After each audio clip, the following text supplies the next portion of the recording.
começar sempre com uma pergunta. Você é materialista? Será que isso é uma pergunta?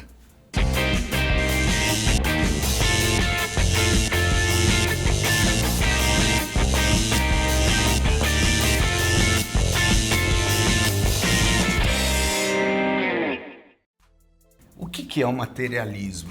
Eu não pareço tão velho assim, mas com 50 eu me lembro que não tinha controle remoto e eram 4 canais. E a gente se levantava, mexia ali e sentava. Hoje, com o aparelhinho na mão, a gente tem mais de 250 canais, 180 filmes disponíveis e a gente roda tudo isso e diz, não tem nada que preste. Essa profusão de uma tal de globalização que apareceu há 30 anos atrás, que o mundo se expandiu e uma coisa que a gente fica sabendo agora, na 5ª Avenida de Nova York, em 10 segundos chega pra gente num celular. Esse mundo se tornou mais profuso de estímulos e, portanto, a cobiça, a necessidade de comparação, a inveja do ser humano, que é natural, o querer o objeto do outro e o valorizar o que o outro tem e eu não tenho, também tem uma origem lá atrás. E não é só por conta da globalização. Eu classifico o materialismo em 7 tipos. Existe um materialismo que houve a falta, o materialismo persecutório. Desde pequenininho ele não tinha o que colocar no pé. E os amiguinhos não tinham nem bamba e nem quichute, tinham já o tênis Adidas. E por onde ele se juntava, existia até pessoas que tinham um tal de tênis Lecoq Sportif, de marca francesa, o primeiro de couro que apareceu. Na medida que ele é discriminado no grupo, nesse momento, ele se sente observado todo o tempo com o chinelo que ele tem. Ele não tem um tênis para calçar.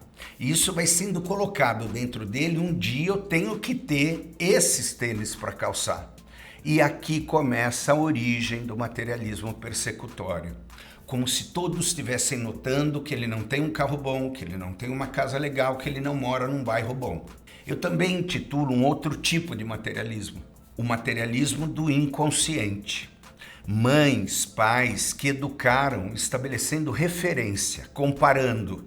Olha a sua prima como tá arrumadinha. Olha que bonito o carro do vizinho. Olha, um dia a gente vai ter uma casa como essa. E começa a educar uma criança estabelecendo comparações e referências. E esse inconsciente vai crescendo e lá na frente ele vai ficar atrás do indivíduo pedindo você ainda não tem, você ainda não tem. Quase como se o valor de uma pessoa estivesse naquilo que ele vai ter, não o que ele tem. Um terceiro materialismo, o materialismo da falta. Qual é a diferença do materialismo do inconsciente?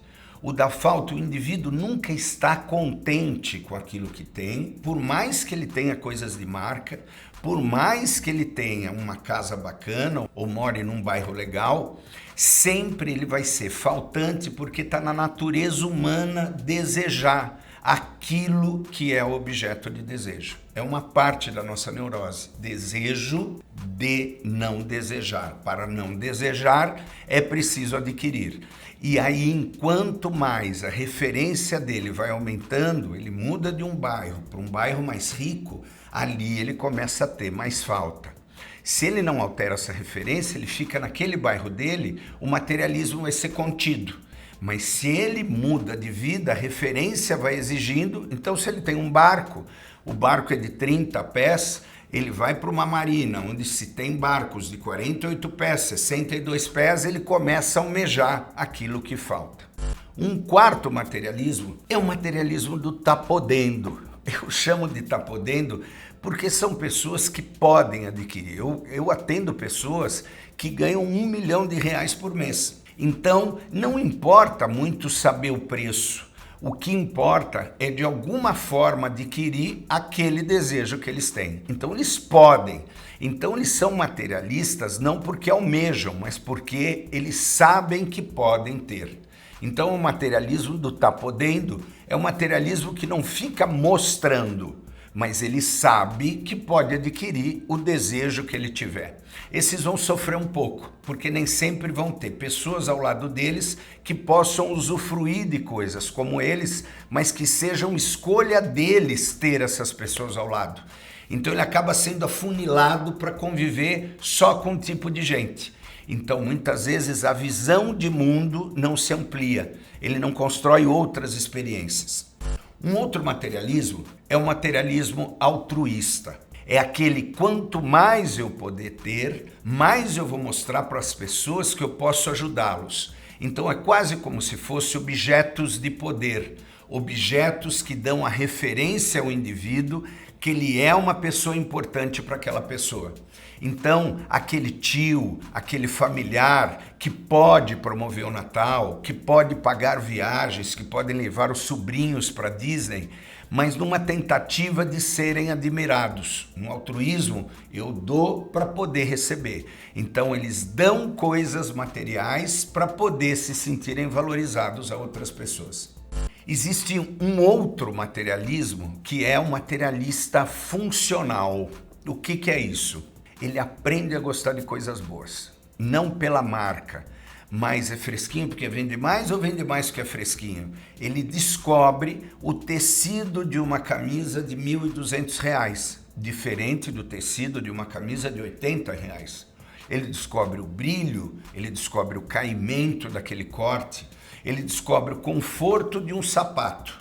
Ele descobre também que se ele está em algum lugar e ele tem alguns objetos importantes nesse lugar, ele é mais valorizado. Então ele funciona atrás de algumas questões importantes como marcas, porque ele usufrui, não é só o tá podendo, mas ele também descobre o prazer que é aquele tipo de carne que custa R$ 450 o quilo. É um tipo de materialismo que muitos não conseguem alcançar, mas que andar no próprio jato de avião na hora que quiser, com o mordomo que quiser, é muito satisfatório, muito realizador.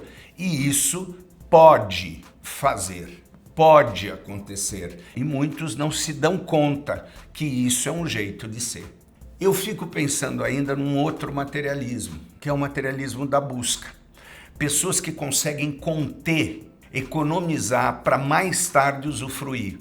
Cada vez mais raro no tipo de geração, a geração X é um tipo de geração que é mais empreendedora que as demais, pessoas que nasceram a partir do ano de 1967. É a geração leasing, é a geração financiamento. São pessoas que aprenderam depois da guerra que podiam mandar a bola lá para frente e correr atrás. Por que esperar e não exercer da qualidade de vida hoje? Esse materialismo da busca sacrifica muito, porque eles querem adiantar coisas que ainda não podem ter e vivem o inferno do agora.